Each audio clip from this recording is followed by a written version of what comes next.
Hello बच्चों, आइए इस प्रश्न को पढ़ते हैं। यदि पृथ्वी अपनी अक्ष के परितः घूमना बंद कर दे तो जी के मान पर क्या प्रभाव पड़ेगा? क्या यह प्रभाव सभी स्थानों पर एक जैसा होगा? आइए इस प्रश्न की मुख्य अवधारणा की चर्चा करें। मुख्य अवधारणा।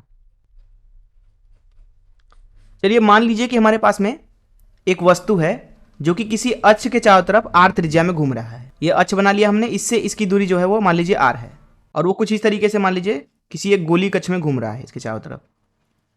अगर आप इसी वस्तु के ऊपर बैठ जाएंगे तो आपको लगेगा कि ये वस्तु बाहर की तरफ त्वरित हो रहा है ओमेगा का वर्ग गुणे आर त्वरण से। आर जो है यहां से यहां तक की दूरी है, और ओमेगा है इस वस्तु का इस वृत्तीय पथ पर घूमने का कोणीय वेग। ध्यान दीजिए, ये जो त्वरण है ये आपको तब महसूस होगा जब आप इस वस्तु के ऊपर बैठेंगे। बाहर से आपके लिए ये त्वरण अंदर की दिशा में होगा। तो ये चीज आप समझ लें अच्छे से। वहीं एक चीज और हम समझते हैं यहाँ पे पृथ्वी के बारे में, अथवा एक ठोस गोले के बारे में। मान लीजिए हमारी पृथ्वी है जिसका केंद्र मान लीजिए यहाँ पे है, और मान लीजिए कि यह जो हमारी धरती है वो इस अक्ष के परितः घूम रही है, चक्कर कर रही है कुछ इस तरीके से ओमेगा से। तो ओमेगा का मान तो आपको पता ही होगा, ओमेगा बराबर 2 पाई भागे टी। टी मतलब 24 घंटे, 24 गुणे 60 गुणे 60 मात्रक हो जाएगा प्रति सेकेंड। अब मान लीजिए कि जो ये अक्ष है उससे थीटा कोण पर एक छोटा सा वस्तु रखा हुआ है पृथ्वी के ऊपर, जिसका द्रव्यमान मान लीजिए m है। तो जब आप पृथ्वी से ही देखेंगे इस वस्तु को, क्योंकि पृथ्वी अक्ष के परितः ओमेगा से घूम रहा है, तो ये भी वस्तु ओमेगा से घूम रहा होगा अक्ष के परितः कुछ इस तरीके से, और आप भी घूम रहे होंगे पृथ्वी के साथ ओमेगा से। तो इसलिए आपको जो ये पिंड है इसका त्वरण इधर की दिशा में दिखेगा। मान लीजिए अक्ष से इस वस्तु की जो अभिलंब दूरी है वो r है। इस अवस्था में जो ये इस वस्तु का बाहर की तरफ त्वरण होगा वो ओमेगा की घात 2 r त्वरण होगा। वहीं गुरुत्वाकर्षण त्वरण भी होगा केंद्र की तरफ इस वस्तु का, जिसको जी बोलते हैं। सामान्यतः इसका मान कितना लिया जाता है? 9.8 मीटर प्रति सेकंड का वर्ग। तो अगर आपसे पूछा जाए कि क्या इस वस्तु का कुल त्वरण ये 9.8 है, तो उसका जवाब होगा नहीं। दरअसल जो ये ओमेगा का घात 2 r है, इसकी वजह से इधर की दिशा में इसका कुछ न कुछ हिस्सा आएगा, उसकी वजह से जो कुल गुरुत्वीय त्वरण है जो यहाँ पे केंद्र की तरफ, उसका मान घट जाएगा। चलिए उसको निकालते हैं। यहाँ पर हम एक चीज समझते हैं कि पृथ्वी के घूमने की वजह से पृथ्वी पर गुरुत्वीय त्वरण किस तरीके से परिवर्तित होता है। मान लीजिए कि हमारी धरती है जिसको हम लगभग गोली मान लेते हैं। मान लेते हैं कि धरती जो है वो इस अक्ष के परितः चक्कर कर रहा है, अर्थात कुछ इस तरीके से। मान लीजिए इसका कोणीय वेग जो है वो ओमेगा है, तो ओमेगा का मान तो हमें पता है 2 पाई भागे टी।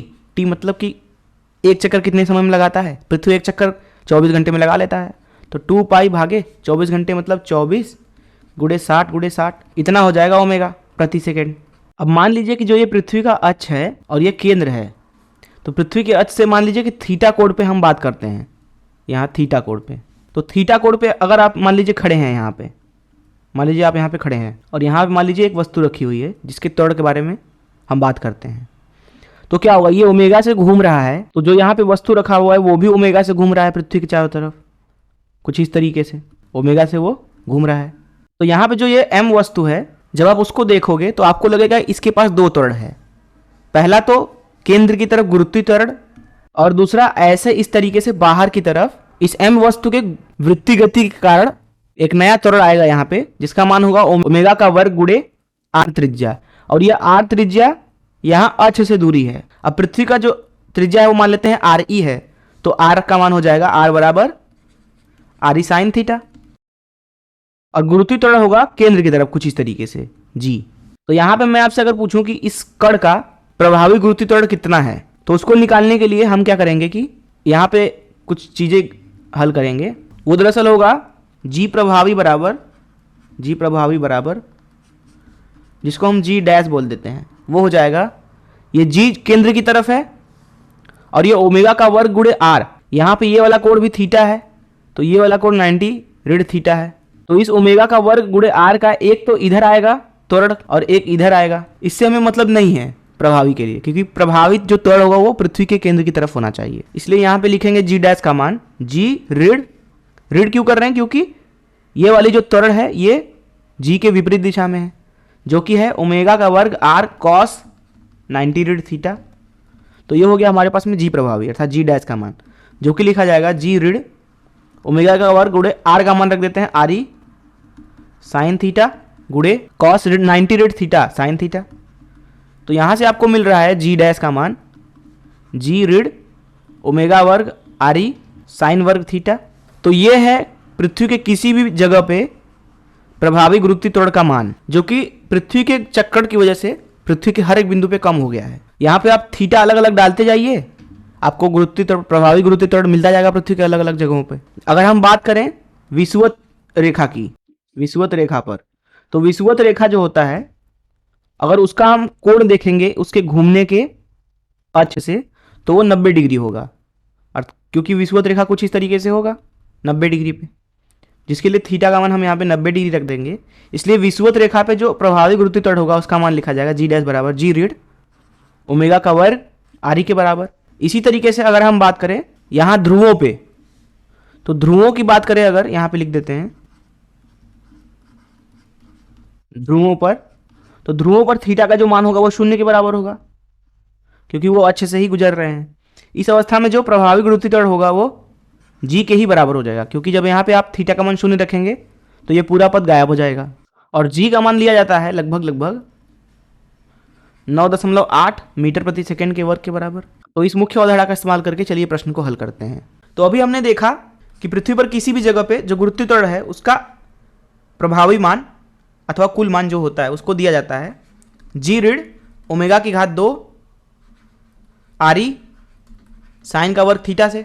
जिस तरीके से थीटा बदलेगा पृथ्वी पे अलग अलग जगहों के हिसाब से, उस तरीके से जी का भी मान बदलता है पृथ्वी के चक्कर के कारण। अब यहाँ पे इस प्रश्न में बोला जा रहा है कि अगर पृथ्वी अचानक से घूमना बंद कर दे तो क्या प्रभाव पड़ेगा जी के ऊपर। तो हम यहाँ पे बोलेंगे कि अगर पृथ्वी अचानक से घूमना बंद कर दे तो ये वाला पद हर एक जगह से गायब हो जाएगा पृथ्वी से। अभी के लिए अगर वर्तमान में देखा जाए तो पृथ्वी पर हर एक जगह का गुरुत्वीय त्वरण जी डैश के बराबर है। बाद में ये वाला पद इससे गायब हो जाएगा तो हर एक जगह पे पृथ्वी पे गुरुत्वीय त्वरण का मान बढ़ जाएगा।